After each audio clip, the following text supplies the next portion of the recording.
Wito wangu wa kwanza. Wito wangu wa pili ninaotoa kwenu ndugu zangu,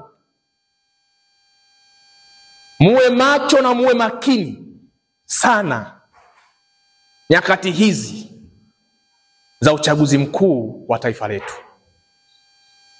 Iko kauli ambayo tunaifahamu na tumesikia mara kadhaa tukiwa tunakuwa, vijana ndio jeshi na ndio jeuri ya taifa.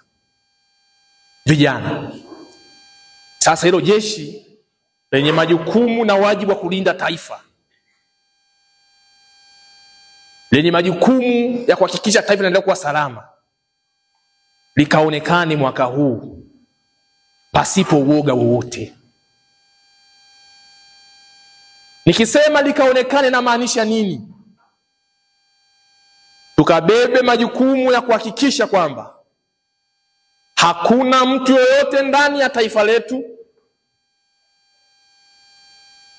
kwa mahaba yake binafsi, kwa utashi wake binafsi, ama kwa nguvu, ama kwa kutumwa na watu watokao nje ya taifa letu, watakaotaka kujaribu kutusambaratisha, kutugawa kwa misingi ya kueneza chuki kwa sababu ya uroho wa madaraka.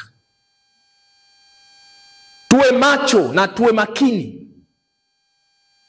kuitafakari kila kauli ya mwanasiasa ambaye atapata fursa ya majukwaa ya kisiasa kuzungumza na Watanzania, wawe Arusha, wawe nje ya Arusha.